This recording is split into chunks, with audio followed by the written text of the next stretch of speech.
Hey guys, welcome back. We're at Android Central Live, SDC13. We've got a couple more people to talk to. Of course, you can tell by the shirts. We have guys from ChallengePost here, Brandon and Brian, if I recall correctly. So you guys are partnering up with Samsung. You're running the happy hour event tonight. What exactly is ChallengePost? Kind of give us the quick overview for somebody who hasn't heard of you guys. Sure. ChallengePost is a website, challengepost.com. And on that, you'll find software competitions from companies like Samsung and a bunch of other companies and government agencies and even other developers. And they're challenging software developers to build software and show off their software. So just any software developer can say, you know, go to challengepost.com. They can look at the open challenges and just get in on it. They don't have to have any kind of affiliation or anything like that? Nope. Almost all the challenges we've ever powered are free. Okay. And not only do you get exposure for your software, and you get to keep all of the intellectual property, but if you win, you also get additional prizes and discovery and business deals and all kinds of other cool stuff, including challenges we powered with Samsung. Right, right. So somebody like Samsung will say, okay, we have X service we want to put up, or we want people to integrate with this API. What kind of prizes are they putting out there? It's all over the map. To go back a steps, we do two different things, right? We do in-person hackathons, which are like 1 to 3 days, sort of build a prototype and have some fun, and then longer online challenges that are going to usually have much bigger prizes because they're targeting higher level app development. Right, and that'll be like whole groups of people working together for a single goal? Yeah, or to build a single app or a product. Okay. Right, and the prizes, to your question, there could be hundreds of thousands of dollars in cash prizes. Wow, okay. But also other kinds of prizes like getting exposure, getting to meet people. So for example, today we're here at the SDC13, the big keynote, they had this company up called Movil, M-O-V-L. They entered our first challenge with Samsung to build apps on their smart TVs. Right, which we saw a whole lot about that in the keynote. Yeah, and they won. And then the second year, Samsung asked them to provide their tools to others who would enter, and then this year Samsung bought them.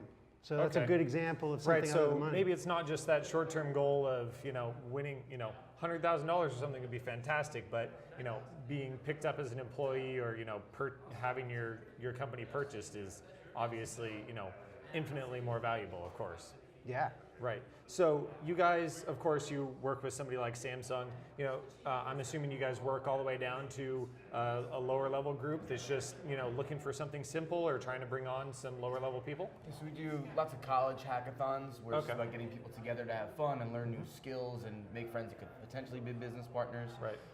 Lots of it's cause-based, more about organizations. So like Michelle Obama's Let's Move initiative did apps for healthy kids to help kids better manage their nutrition and exercise more. And okay, so it could be any kind of cause. So maybe even if you're not interested in the prize or something, you just want to develop something that could help somebody else, or go towards something that you're really interested in. Sure. Yeah, and you can drink a lot of beer too.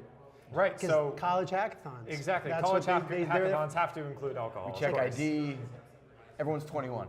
Everyone's of course. 21. For 72 hours. Oh yes, of course. At all the college hackathons. Sure. Right, and if you're going to be up for hours and hours on end, maybe you want to start it off with some beer and maybe trail off after that.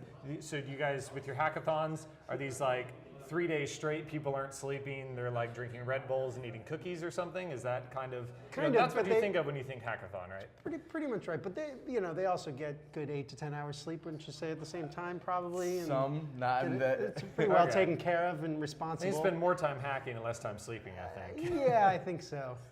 There's a lot of glory over this. Spend 3 days up, build the best thing, but it's probably not the most productive. There's lawyers in the room, so people I just want to be careful. Sleep. Oh, We encourage sleeping. Yeah. Exactly, and it's hey, they're doing it under their own power, right? So sure. That's all about. I'm sure you guys see that once you provide an incentive for something, then all of a sudden people have direction. It's not just saying build something. It's saying we kind of want you to do this sort of thing. So how directed is it? Can it be kind of wide, like build us something that has to do with a fitness app, or is it going to be integrate with this exact API? How do the people determine that? Yeah, so I can tell you about a very specific one. Sure. The FTC. You ever got a robocall? Somebody calls you, illegal robocall? All the time. This is really annoying, right? Yeah. So the FTC, the Federal Trade Commission, said, we want to stop these. We want to block illegal robocalls. So create software to do it. And they did. And the winner, a single developer in New York, just published his software. He was all over the press. Today's Show, like 160,000 downloads in one day. And that's a very specific problem that got stopped through a challenge, but then there's also really open-ended ones. I don't know, what do you think? Yeah, I mean, so slightly more open-ended, we've done apps to help teachers better manage their classrooms with New York City schools, and we'll give a few different problem statements, like you could tackle it one of these 10 ways, and sort of provide some inspiration, or a company like Evernote, where it's a note-taking app, and it's sort of the best use of their platform, and there's a super wide range, and we leave it way Right, of course. If you give somebody the tools to integrate with something like Evernote, it's, they kind of want to see the, like, sky's the limit kind of side of things, right? Right. Yeah. You could organize all of your beers in Evernote and then export them through an API. Yeah, a list of upcoming hackathons or something like that. Brandon's very thirsty. That's right. Well, did you know we're actually throwing a happy hour? You did mention that. 5 o'clock. I think they're actually all probably there right now drinking without us, but that's okay. Right. So anybody that's watching live that doesn't happen to be, they could be watching live from the happy hour, by chance. But if they're here, where do they go to get in on that? Couple doors down. The Georgian room? I hope that's right. Exactly. I think All right, it's the Georgian room sounds about right. Sounds good. Well, we'll let you guys go get on to that and, go partake in some beers and, talk to the developers. But in all seriousness, any developers that are watching, anybody out there who's interested in making something that solves a problem or getting exposure for their software, wants to make an impact and get discovered, check out challengepost.com when you get a chance, and we hope that you participate. All right, fantastic. Brandon, Brian, it's great to talk to you guys. Man. Yep. All right, we'll be coming back with more interesting people, more interviews at SDC13.